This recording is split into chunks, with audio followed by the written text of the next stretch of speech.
V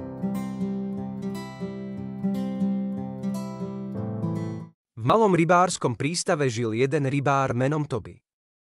Každý deň vyrážal spolu s ďalšími rybármi na more, aby nachytal ryby pre seba a pre svoju rodinu. V mestečku sa každý rok vyhlasovala súťaž o najlepšieho rybára. Vždy vymysleli nejakú náročnú úlohu. Raz to bolo chytiť morskú hviezdicu, inokedy chytiť úhora.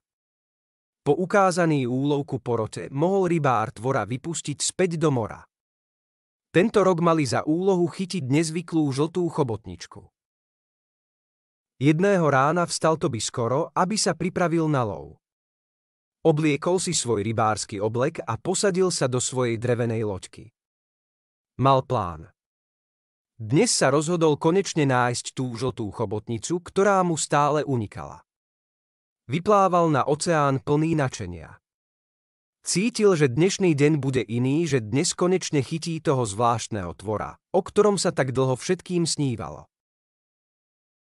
To by si predstavoval, aké by to bolo, keby ju naozaj chytil.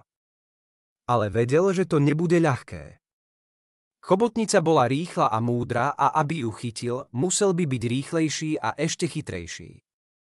Ako tak premýšľal, zrazu ju uvidel, ako ho pozoruje z vody. Rýchlo zobral do ruky sieťku, zahnal sa, ale chobotnica bola šikovnejšia a rýchlo mu zo sieťky vyklzla a schovala sa do piesku na dne. Aby ju Toby nenašiel, zmenila farbu svojho tela, aby splynula s farbou piesku. Toby sa díval a hľadal ju, no neúspešne.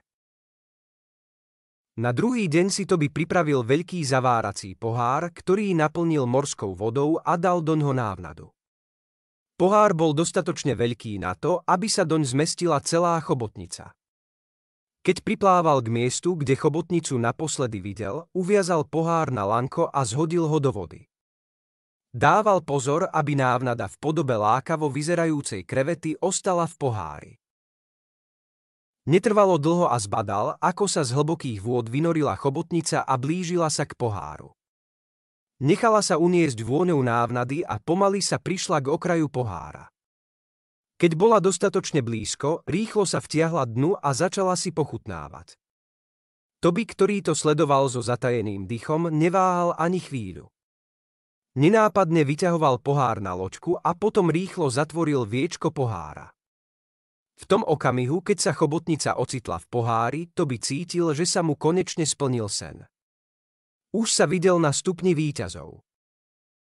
No chobotnica, keď si uvedomila, čo sa stalo, nezúfala. Rozhodla sa nájsť spôsob, ako uniknúť. Svojimi chápadlami sa pritlačila k viečku pohára a začala ho pomaly krútiť.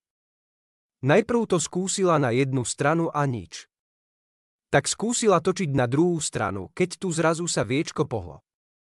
Chobotnica po chvíli úsilia dokázala viečko odkrútiť a vyliezla z pohára.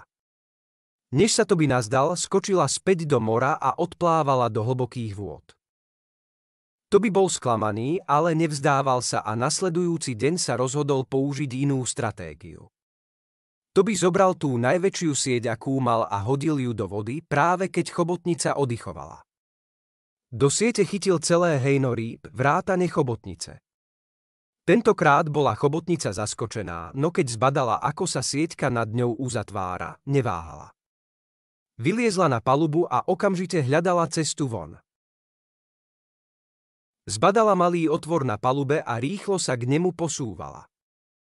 Potom sa obratne prehupla von a vrhla sa späť do vody. Toby na ňu s úžasom hľadel. Ako tú dieru našla tak rýchlo?